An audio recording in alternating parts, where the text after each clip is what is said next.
नमस्कार, मैं चिराग जैन और आप देख रहे हैं द राजधानी मीडिया। दोस्तों, दिल्ली में एमसीडी चुनाव का माहौल बना हुआ है।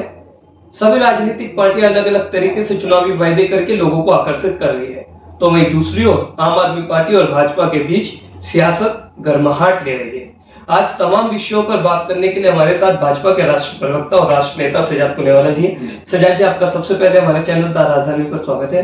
बहुत बहुत धन्यवाद आपका। सजाद भाई, जैसे कि आपको पता ही है कि जहां एक ओर आप यमुना प्रदूषण को लेकर बात कर रहे हैं, तो वहीं दूसरी ओर केजरीवाल कूड़े को ढेर के लेकर के बात कर रहे हैं। तो क्या आप कूड़े का ढेर छिपाकर, यमुना प्रदूषण दिखाकर एमसीडी चुनाव में उतरना चाहते हैं? क्योंकि दिल्ली के मुख्यमंत्री तो ऐलान कर चुके हैं कि एमसीडी चुनाव अब की बार कूड़े के विषय पर लड़ा जाएगा और सफाई के लिए लड़ा जाएगा। क्या कुछ कहना चाहिए? देखिए, जहां तक कूड़े के ढेर का सवाल है, तो मैं आपको बताना चाहता हूं कि एमसीडी उसको 40,000 करोड़ रुपए जो कूड़े कचरे को साफ करने के लिए उसके अधिकार के पैसे थे, अरविंद केजरीवाल की सरकार ने उसे 1 रुपया नहीं दिया। उसके बावजूद भी 2400 ऑटो टिपर ये एमसीडी ने खरीदे ताकि कूड़े को साफ किया जा सके। कॉम्पैक्टर मशीन 220 खरीदे, जिससे कि 10 गुना कम किया गया कूड़े का साइज को कॉम्पैक्ट करके। इसके अलावा आपको शायद पता होगा, वेस्ट टू एनर्जी पार्क ये भी एमसीडी के प्रयासों से शुरू हो चुका है। और जो भलसवा और गाजीपुर का जो कूड़े का एक पहाड़ है, उसको 15 से 20 मीटर उसकी ऊंचाई को पिछले कुछ वर्षों में कम करने का काम एमसीडी ने किया है। अब मेरा सवाल उनसे ये है, और अगर आम आदमी पार्टी के भी राष्ट्रीय प्रवक्ता या प्रदेश के प्रवक्ता कभी राजधानी पर आकर आपसे बात करें, तो उनसे पूछेगा, मैंने तो 5 काम गिनवाए एमसीडी के बिना पैसे लिए राज्य सरकार से, वो 5 राज्य सरकार के काम गिनवा दे। हाँ, पर एक काम जो है यमुना जी को साफ करना, वो काम केंद्र ने उसको 2,500 करोड़ रुपए यमुना जी को साफ करने के लिए दिए।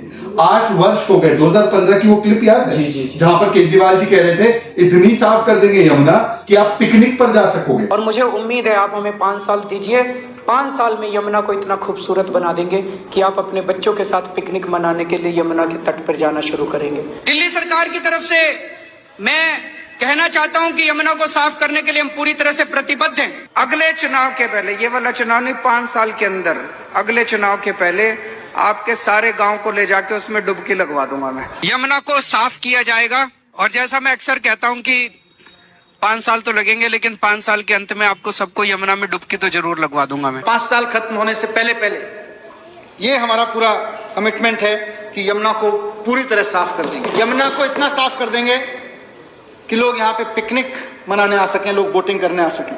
मुझे लगता है कि 2024 के अंत तक दिल्ली के अंदर यमुना को हम बिल्कुल साफ कर देंगे। अब बताइए कि यमुना को साफ क्यों नहीं कर पाए? मां यमुना को धोखा क्यों दिया? और धोखा ही नहीं, कल मैंने देखा, परसों देखा कि कालिंदी कुंज घाट पर सिलिकॉन डिफोमर डाला जा रहा था पानी में, क्योंकि जो झाग की तस्वीरें आपने देखी होगी, उसको छिपाने के लिए और केमिकल और टॉक्सिन डाला जा रहा था। तब जब वहां पर हमारी जो छठी मैया में आस्था रखने वाली बहनें माताएं जाती, तो वो जहर का शिकार बन जाती।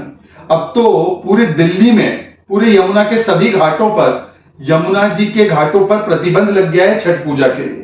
तो मुझे एक बात बताइए, जिस पर यमुना जी को साफ करने का पूरा अधिकार क्षेत्र उनका था, उन्होंने नहीं कर पाया। दिल्ली में जो प्रदूषण लगातार अब बढ़ता जा रहा है, आज सुबह का सीवियर कैटेगरी में पहुंच चुका है प्रदूषण। दिवाली तो जिम्मेदार नहीं है ना, कोई हिंदू के पटाखे तो जिम्मेदार नहीं है ना। इसमें प्रदूषण के लिए vehicular pollution, industrial pollution, road dust, इस पर क्या किया? और पराली को दोष देते थे। पंजाब में पराली 20% बढ़ी है जलाने की घटना है, वहां पर तो उनकी सरकार है।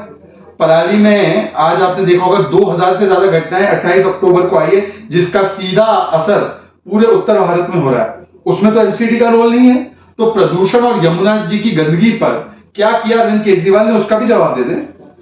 सजाद भाई, आप लगातार आरोप आम आदमी पार्टी पर लगा रहे हैं। आप ये भी आरोप लगाते हैं कि आम आदमी पार्टी ने 8 साल में कौन से 5 स्कूल बनाए, कौन से 5 अस्पताल। तो आम आदमी पार्टी तो आपसे कहती है ना कि आप आइए हमारे साथ, स्कूल देखिए, वो देखिए, तो आप जाते क्यों नहीं?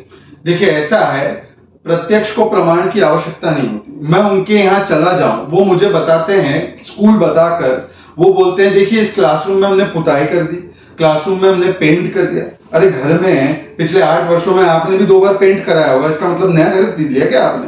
अच्छा, ये इसके अलावा इन्होंने कहा था 500 नए स्कूल का वादा। फिर बताते हैं, जब इनको मैंने कई बार डिबेट में पूछा कि स्कूल के 10-15 स्कूल के नाम बता दो, 20 कॉलेज बोले थे, 5 कॉलेज के नाम बता दो, नए अस्पताल 7 अस्पताल 6 महीने में बनने वाले थे, 5 अस्पताल के नाम बता दो, मैं कुछ लोगों को इलाज के लिए भेज दूंगा। तो बोलते हैं हम आपको बता देंगे, हमने कमरे नए बनाए हैं। अब बताइए, अगर एक नए अस्पताल में 10 नए आईसीयू बना दिया तो नया अस्पताल बना, एक स्कूल में 5 नए कमरे बना दिए तो नया स्कूल बन गया। और ऐसा ही लॉजिक है तो फिर कल से रेल की मंत्रालय बोलेगी कि हम जो है ट्रेन के बदले ट्रेन में 15 बोगी लगा दी, नया ट्रेन बन गया। ये क्या तरीका है?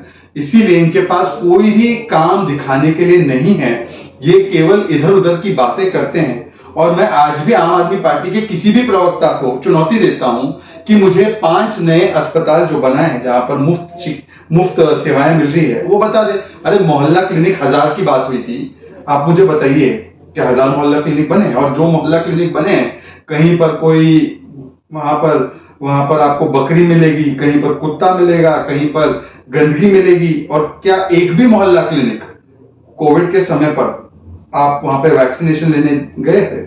आपको वैक्सीन मिला कोविड का मोहल्ला क्लिनिक में? नहीं, मैं तो वहां पर नहीं गया था। आपको कोविड के समय पर कि कोविड हुआ है नहीं हुआ इसका जांच कराने का मौका वहां पे मोहल्ला क्लिनिक में जा पाया?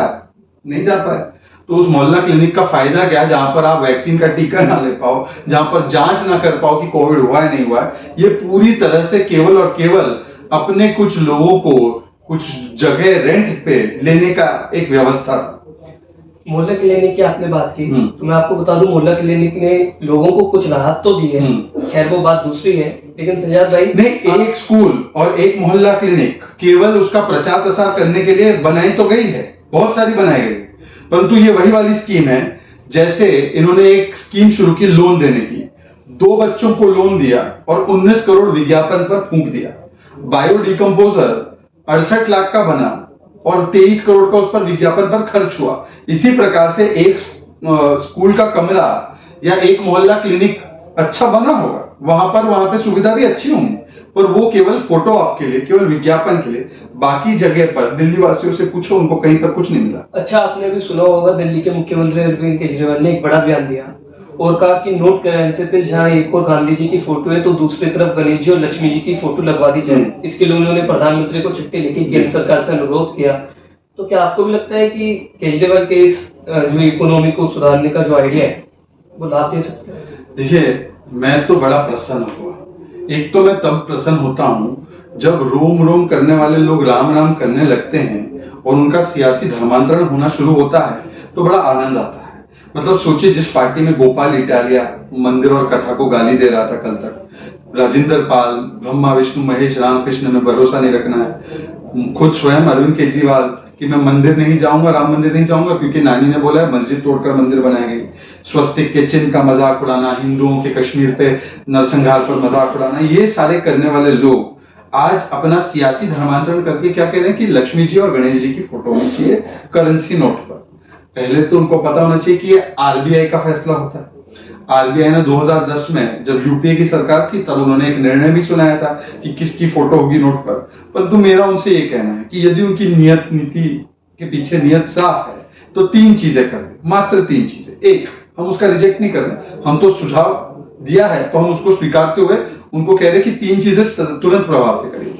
मां लक्ष्मी और गणेश जी का कृपा उन पर बना रहे, और पंजाब में तो बहुत जरूरत है, वहां की तो अर्थव्यवस्था बैठा दी 6 महीने में, तो तुरंत अपने दफ्तर में, सरकारी कार्यालय में जहां पे वो बैठते हैं वहां पर पहले कमल पर आसीन मां लक्ष्मी की तस्वीर, जिनके हाथ में 2-2 कमल के फूल भी होते हैं, वो हर सरकारी दफ्तर में लगा दे।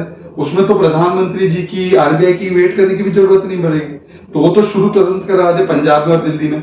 दूसरा, एक काम उनको करना चाहिए कि एक गारंटी दे दे, देखिए मां लक्ष्मी और गणेश जी हमारे लिए पूजनीय है, क्या आप चाहेंगे कि वो नोट जो आए वो कभी भी कचरे में या फट जाए या टूट, उसको डिस्ट्रॉय करे, गल जाए या किसी भी गंदी जगह पे जाए? नहीं चाहेंगे आप, क्योंकि माँ की तस्वीर है उसपे।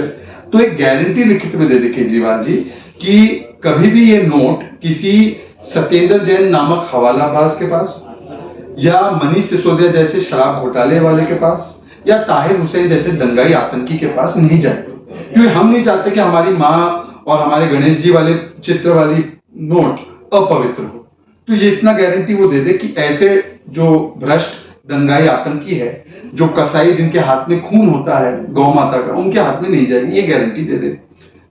एक अपनी तस्वीर वहां पे सरकारी कार्यालय में लगा दे और ये बता दे कि गोपाल इटालिया और राजेंद्र पाल जैसे लोगों को पार्टी से कब निकालेंगे। अन्यथा ऐसा लगेगा कि जैसे हमारे देश में सीजनल फ्रूट, मैंगो सीजनल होता है, सीजन में आता है चला जाता है, जैसे कुछ लोग हिंदू भी सीजनल है, मतलब चुनाव आते हैं, सीजन है तो हिंदू बना दिया, फिर चुनाव चले गए तो वक्फ को 100 करोड़ दे दिया, इमाम को जो है 18-20 करोड़ दे दिए और हिंदुओं को क्या मिला? टाटा केस। अच्छा सजाद भाई, एक बात बताइए, 15 साल से एमसीडी में बीजेपी कायम है, 2007 से लेकर के अब तक परचम बीजेपी का एमसीडी में लहरा रहा है। अब की बार बीजेपी एमसीडी में किन मुद्दों को लेकर उतर रही है और क्या तैयारियां आप लोगों ने की अब की बार बहुत है? देखिए, हम लोग केवल इतना कह रहे हैं कि हमारे जो विकास के कार्य है उसको देखकर आप वोट कीजिए और हमें नहीं करना है खोखला प्रचार, सिर्फ हमारा है विकास का विचार।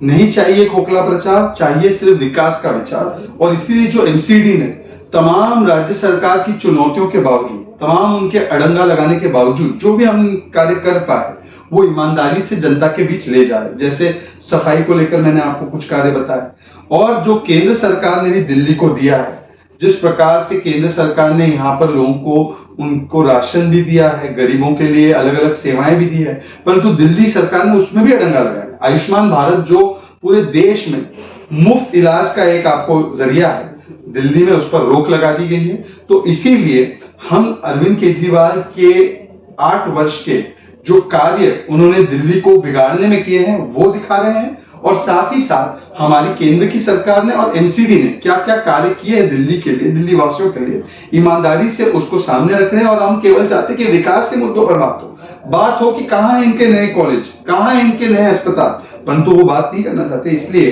करेंसी नोट की बात आ गई, कभी ये राजेंद्र पाल जी को भेज देते कि विष्णु ब्रह्म महेश के ऊपर टिप्पणी कर दो, कभी गोपाल इटालिया से हिंदुओं को गाली दिलवाते हैं। तो ये जो है ये कहीं ना कहीं दिखाता है कि आम आदमी पार्टी पूरी तरह से असफल है। और आज राजधानी सबसे प्रदूषित है, ये मैं नहीं कह रहा, ये दुनिया का AQI का जो एक मॉनिटरिंग एजेंसी है वो कह रहा है सबसे प्रदूषित अगर कोई राजधानी है तो दिल्ली है। और इस जहरीली हवा में हम लोग श्वास ले रहे हैं।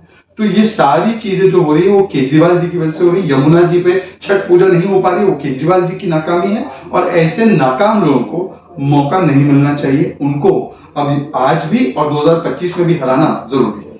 अंत में मैं आपसे यही पूछना चाहूंगा कि चाहे यमुना प्रदूषण की बात हो, कूड़े की बात हो, सीधा नुकसान जनता को होता है या नहीं होता? जी बिल्कुल होता है। तो केजरीवाल ने वादा किया है कि वो 5 साल के अंदर अंदर 2025 तक निवारण कर देंगे यमुना प्रदूषण का। तो आप लैंडफिल पर जो कूड़े का ढेर दिखा है उसका निवारण कब तक करेंगे? आज दिल्ली की जनता को आप मैसेज क्या देना चाहिए? मैं तो आपको बता रहा हूं कि अगर अरविंद केजरीवाल रोड़ा ना अटकाए, और हम तो नहीं चाहेंगे कि वो कभी भी अटकाते, अगर वो नहीं अटकाते तो आज दिल्ली को गार्बेज फ्री बना दिया होता। पर हम ये कमिटमेंट दे रहे हैं कि दिल्ली एक गार्बेज फ्री सिटी बनेगी, और क्योंकि एक यूनिफाइड एमसीडी है तो और ज्यादा ताकत से वो काम कर पाएगी। तो दिल्ली को आने वाले 5 वर्षों में नहीं, उससे पहले ही गार्बेज फ्री बनाने का हमारा एक वादा है। परंतु मेरा आपसे एक केवल कहना है कि ये वादा जो अरविंद केजरीवाल ने यमुना जी के बारे में दिया था वो 2015 में दिया था कि मैं 2020 तक यमुना को प्रदूषण फ्री बनाऊंगा, वो उस वादे को पूरा नहीं कर पाए। उन्होंने कहा था कि दिल्ली के हर घर में मैं साफ जल पहुंचा दूंगा, 2020 तक पहुंचा दूंगा। घर घर जल तो नहीं पहुंचा, घर घर शराब और दारू पहुंचा है। और पंजाब में पिछले 6 महीने में उन्होंने किस प्रकार के कृत्य किए हैं कि वहां की अर्थव्यवस्था इतनी बिगाड़ दी कि सरकारी मुलाजिम को पैसे नहीं दे पा रहे हैं, और वहां पर नशे से पूरे युवाओं के भविष्य को अंधकार में डालने का काम अरविंद केजरीवाल की सरकार कर रही है। तो उनका मॉडल अब देख लिया है जनता ने, उन्हें कोई भी नहीं चुन रहा है, इसीलिए वो मुद्दों को भटकाने के लिए इस प्रकार की करेंसी नोट और बाकी बातें लगातार कर रहे हैं। आज आपने हमसे तमाम विषयों को लेकर के राजधानी चैनल पर बात की, इसके लिए सैयद जी आपका बहुत बहुत धन्यवाद। बहुत बहुत धन्यवाद, आपको भी शुभकामनाएं। साधुवाद। आपने सुना, भाजपा राष्ट्रीय प्रवक्ता सैयद पुनेवाले ने सीधा कहा कि अगर केजरीवाल हमारा साथ दे तो कूड़े का भी निवारण होगा और दिल्ली में यमुना प्रदूषण भी जल्द से दूर होगा। कैमरामैन प्रिंस के साथ राज जयंत।